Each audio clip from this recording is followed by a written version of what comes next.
शीतल बहू, तुझे ज्यादा गर्मी तो नहीं लग रही है ना? एसी तेज करूं मैं? और तू जरा ठीक से पैर दबा मेरी बहू के। जानती नहीं कि वो गर्भवती है? मेरी गोरी बहू की सेवा में किसी भी चीज की कोई कमी नहीं रहनी चाहिए। और मेरे पैर दबाने के बाद मेरे लिए अच्छा सा नाश्ता भी बना कर लाना। माँ जी, शीतल के साथ साथ मैं भी गर्भवती हूँ। ऐसी हालत में मैं और कितना काम करूँ? माँ जी, सुबह से शाम तक गर्मी में काम कर कर के मैं थक जाती हूँ। थोड़ी देर एसी में आराम कर लूँ मैं। ये तो तुझे मेरे बेटे को अपने प्यार के जाल में फंसाने से पहले सोचना चाहिए था। मैं तो मजबूर हूँ अपने बेटे के आगे, वरना तुझ जैसी काली को तो मैं अपने घर की नौकरानी भी ना बनाऊं। माधवी के छोटे बेटे अजय ने दीपा जैसी काली लड़की से प्यार करके उससे शादी की थी। दीपा के काले रंग की वजह से माधवी उसे बिल्कुल भी पसंद नहीं करती थी। यहाँ तक कि जब माधवी की दोनों बहुएं प्रेग्नेंट थीं, तब भी माधवी सिर्फ अपनी गोरी बहू को ही चाहती थी। लेकिन फिर भी दीपा एक अच्छी बहू होने के सारे फर्ज निभाती है। ये ले केसर, इसे दूध में मिलाकर मेरी शीतल बहू को पिला देना। माधवी के दिए हुए केसर से दीपा शीतल के लिए दूध बनाती है और उसे उसके कमरे में देने के लिए जाती है। लेकिन दीपा देखती है कि शीतल गर्भवती अवस्था में भी कानों में भी हेडफोन लगाकर बर्गर खाते हुए अपने कमरे में डांस कर रही है। ओहो, कितना मजा आ रहा है ये। शीतल को ऐसी हालत में डांस करता देख दीपा उसके पास आती है और उसके कानों से हेडफोन निकाल देती है। शीतल, ये तुम क्या कर रही हो? ऐसी हालत में भला नाश्ता कौन है? और ये तुम क्या बाहर की चीज खा रही हो? पता है, छोड़ो इसे। तुम कौन होती हो मुझे ये सब बताने वाली? जितनी औकात है उतनी औकात में रहो। शीतल दीपा के हाथ से हेडफोन लेकर दोबारा डांस करना शुरू कर देती है, जिससे दीपा को काफी बुरा लगता है। अरे शीतल, कहाँ जा रही है? माँ जी, गर्मी का मौसम है ना, इसलिए मैं स्विमिंग करने के लिए जा रही हूँ। बहू, तू गर्भवती अवस्था में स्विमिंग कैसे कर सकती है? जानती भी है ये तेरे लिए कितना खतरनाक हो सकता है। ओहो माँ जी, अब आप भी मुझे ज्ञान देना शुरू मत कर देना। आप तो जानती है कि मुझे गर्मी बिल्कुल बर्दाश्त नहीं होती। अपनी सास की बात को न मानते हुए प्रेगनेंसी की हालत में भी शीतल गर्मी को दूर करने के लिए स्विमिंग पूल जाकर स्विमिंग करती है। वहीं दूसरी तरफ दीपा गर्मी में भी पसीना बहाकर गर्भवती अवस्था में सारे काम कर भगवान की पूजा पाठ करती है। ओम जय जगदीश हरे, स्वामी जय जगदीश हरे। भक्त जनों के संकट, दास जनों के संकट क्षण में दूर करे। ओम जय जगदीश हरे। हे भगवान, जिस तरह आपने आज तक मुझ पर अपनी दया दृष्टि रखी है, वैसे ही मेरे आने वाले बच्चे पर भी रखना और इसे कभी कोई तकलीफ नहीं होने देना। जहां शीतल अपने बच्चों का ध्यान न रखते हुए दिन रात पार्टी करती घूमती फिरती, वहीं दीपा अपने आने वाले बच्चों के लिए भगवान से प्रार्थना करके खुद का काफी अच्छे तरीके से ध्यान रखती है। वहीं घर की सारी जिम्मेदारियों को भी संभालती है। ऐसे ही वक्त गुजरता है और अब दोनों काली और गोरी बहू की डिलीवरी का वक्त आ जाता है। देखिए, दीपा की डिलीवरी में तो कोई प्रॉब्लम नहीं है, लेकिन शीतल की डिलीवरी में काफी कॉम्प्लिकेशंस हैं, इसलिए हमें उनका ऑपरेशन करना होगा।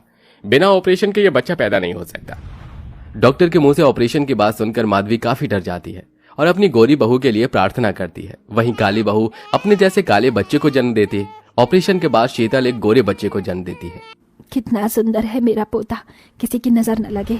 जल्दी से इसे काला टीका लगा देती हूँ, वरना पता चले इसे मेरी ही नजर लग गई है। अपनी गोरी बहू के बच्चे के जन्म पर शीतल पूरे अस्पताल में मिठाई बंटवाती है और अपने गोरे पोते को अपने सीने से लगाकर रखती है। लेकिन वहीं काली बहू के बच्चे को एक बार देखती भी नहीं है। हाँ यार, इस बार मैं पक्का पार्टी में आऊंगी। अब मैं रखती हूँ, मुझे ड्रेस भी तो डिसाइड करनी है। शीतल पार्टी में जाने के लिए ड्रेस सेलेक्ट करने लगती है कि तभी अचानक शीतल का बच्चा रोना शुरू कर देता है। ये बच्चा ना हो गया, कोई आफत हो गई। जब देखो रोता रहेगा। चुप कर, इस गर्मी लग रही है, इसे एसी की ठंडी हवा में लिटा देती हूँ, अपने आप चुप हो जाएगा। अपने बच्चे को चुप कराने की बजाय शीतल उसे एसी की ठंडी हवा में छोड़कर चली जाती है। शीतल के बच्चे को जुकाम हो जाता है और वो नन्ही सी जान रात भर चलता रहता है। क्या हुआ मेरे मुन्ने को? क्यों रो रहा है मेरा मुन्ना? लगता है मेरे मुन्ने को भूख लगी है। गर्मी भी कितनी हो गई है, लेकिन अगर मैं मुन्ने को एसी में ले जाऊंगी तो उसकी तबीयत खराब हो जाएगी। दीपा गर्मी में भी पंखे के नीचे बैठकर अपने बच्चे को दूध पिलाने लगती है और साथ ही साथ उसे लोरी भी गाकर सुनाती है। चंदा है तू, मेरा सूरज है तू, ओ मेरी आंखों का तारा है तू। जहां डिलीवरी के बाद शीतल हमेशा पार्टी, घूमने फिरने और अपनी लाइफ को एंजॉय करने में लगी रहती, वहीं दीपा घर संभालने के साथ साथ गर्मी में अपने बच्चों का भी काफी अच्छे से ख्याल रखती है। शीतल बहू, तेरा बच्चा कब से रो रहा है, उसे दूध पिला। देख कैसे उसके होठ सूख गए हैं। माँ जी, मैं इसे दूध पिलाकर अपना फिगर खराब नहीं कर सकती। वैसे ही प्रेगनेंसी में मेरा फिगर काफी खराब हो चुका है। शीतल का ऐसा जवाब सुनकर माधवी खुद बच्चे को गोद में उठाकर उसे चुप कराने लगती है, लेकिन बच्चा चुप होने का नाम ही नहीं लेता। बच्चे के रोने की आवाज सुनकर दीपा माधवी के पास आती है। माँ जी, ये शीतल का बच्चा इतना रो क्यों रहा है? लगता है इसे भूख लग रही है। लाइए इसे मुझे दीजिए। दीपा माधुरी से शीतल का बच्चा लेकर उसे बिल्कुल अपने बच्चों की तरह ही प्यार करके अपना दूध पिलाती है। दीपा का दूध भी शीतल का बच्चा बिल्कुल शांत होकर आराम से पीकर सो जाता है। ये लीजिए माँ जी, मुन्ना तो सो गया, अब ये शाम से पहले नहीं उठने वाला। अपना बच्चा ना होते हुए भी दीपा को शीतल के बच्चे का पाना दूध पिलाता देख माधवी मन ही मन बहुत खुश होती है और ऐसे कुछ दिन गुजर जाते हैं। मेरा प्यारा मुन्ना, माँ के हाथों से मालिश करवाकर अच्छा लग रहा है ना? पता है, देसी घी से मालिश करने से मेरा मुन्ना बड़ा होकर बहुत ताकतवर बनेगा। दीपा अपने बच्चे को देसी घी से मालिश कर रही होती है कि तभी शीतल के बच्चे को लिए माधवी ले आती है। अरे माँ जी, आप मुन्ने के साथ, और ये क्या, आपके चेहरे पर इतनी परेशानी क्यों है? परेशान ना हो तो क्या करूं? इसे तो बिल्कुल भी अपने बच्चों की फिक्र ही नहीं है। ना तो इसे दूध पिलाती और ना ही इसकी मालिश करती। देख क्या हालत हो गई है। गर्मी की वजह से इसके शरीर पर दाने भी निकल आए हैं। इसकी माँ तो उसे पाउडर तक नहीं लगाती है। माँ जी, आप इतना परेशान क्यों हो रही हैं? आप इसे मुझे दीजिए। दीपा शीतल के बच्चे को लेकर सबसे पहले उसकी देसी घी से मालिश करती है और उसको अच्छे से नहलाकर काजल पाउडर लगाकर अपने बच्चे के साथ साथ उसे दूध पिलाती है। मैं हमेशा इसके काले रंग से इससे नफरत करती रही, लेकिन आज देखो, मुझे खुद पर ही शर्म आ रही है। दीपा, तुम तो महान हो। शीतल के बच्चे के लिए दीपा की ममता देखकर माधवी को अपनी गलती का एहसास होने लगता है। वाह, क्या बिरयानी बनी है। इस मसाले वाली बिरयानी को खाए हुए कितना वक्त हो गया। आज तो मैं जमकर बिरयानी खाऊंगी। अरे शीतल, तुम ये मसाले की चीज क्यों खा रही हो? तुम जानती हो ना कि तुम अभी कुछ टाइम तक तेज और मसाले की चीज नहीं खा सकती। अगर ये सब खाकर तुम बच्चे को दूध पिलाओगी तो उसकी तबीयत खराब हो सकती है। तो क्या इसके चक्कर में मैं खाना पीना भी छोड़ दूं? 9 महीने जितना परहेज करना था मैंने कर लिया, लेकिन अब और नहीं।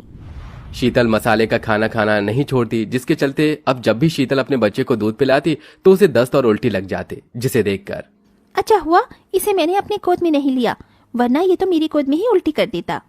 अपने बच्चे को सोफे पर छोड़कर शीतल चली जाती है। शीतल का बच्चा रोते रोते सोफे से गिरने वाला होता है कि तभी आकर उसे दीपा संभाल लेती है। न जाने भगवान किन किन को औलाद दे देता है। नहीं मुन्ना, नहीं, रोते नहीं, चाची है ना। दीपा माधवी शीतल के बच्चे को डॉक्टर के पास लेकर उसकी दवाई लेकर आती है। वहीं अब शीतल का बच्चा दिन भर दीपा के साथ रहता है। दीपा भी उसे अपने बच्चे की तरह ही प्यार करती है। ऐसे कुछ दिन, कुछ वक्त गुजर जाता है और एक दिन, ये आइसक्रीम कितनी टेस्टी है, तू भी खाएगा आइसक्रीम? ये ले, गर्मी है ना, गर्मी में आइसक्रीम खाकर तुझे भी गर्मी से राहत मिलेगी। शीतल अपने 1 साल के बच्चे को बर्फ जितनी ठंडी आइसक्रीम खिला देती है, जिसे खाते ही उसका बच्चा अचानक से बेहोश हो जाता है। ये देख शीतल काफी डर जाती है और सबके साथ जल्दी से बच्चे को अस्पताल लेकर जाती है। ये बताइए, इतने छोटे से बच्चे को इतनी ठंडी आइसक्रीम आप कैसे खिला सकती हैं? आप इसकी सगी ही माँ है ना। आपकी वजह से आपके बच्चे को निमोनिया हो गया है। डॉक्टर की बात सुन शीतल को अपने किए पर बहुत पछतावा होता है। वहीं दूसरी तरफ दीपा शीतल के बच्चे का काफी अच्छे तरीके से ध्यान रखती है, जिसके चलते बच्चा सिर्फ कुछ दिनों में ही ठीक हो जाता है। आज मैं आपके लिए कितने सारे खिलौने लेकर आई हूँ। आ जाओ, मम्मी की गोद में आ जाओ। शीतल जैसे ही अपने बच्चे को गोद में लेती है तो उसका बच्चा जोर जोर से रोना शुरू कर देता है, जिसे देख दीपा जल्दी से शीतल से अपना बच्चा अपनी गोद में ले लेती है। दीपा के गोद में जाते ही वो बच्चा बिल्कुल शांत हो जाता है। ये मेरा बच्चा है, ये तुम्हारी गोद में क्यों चुप हुआ? अच्छा, तो तुझे याद आ ही गया कि ये तेरा बच्चा है। तूने बच्चे तो पैदा कर दिया, लेकिन तू एक अच्छी माँ नहीं बन सकी। जब जब तेरा बच्चा रोता था, बीमार होता था, तू पार्टी करने में बिजी रहती थी। वहीं दीपा ने इसे संभाला है, इसलिए आज तेरा ही बच्चा तेरे गोद में ना चुप होकर अपनी चाची की गोद में आराम से हंस रहा है। अगर दीपा ना होती तो तेरा बच्चा तो कब का ही मर जाता।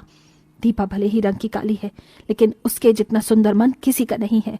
अपनी सास की बातें सुन शीतल की आंखों में आंसू आ जाते हैं। हे भगवान, ये क्या हो गया मुझसे? मेरा ही बच्चा मुझे पहचान नहीं पा रहा है, सिर्फ मेरी गलती की वजह से। मैंने तो इस दुनिया का सबसे खूबसूरत शब्द माँ है, और मैंने इसी शब्द की इतनी बेइज्जती करी। भगवान भी मुझे माफ नहीं करेगा।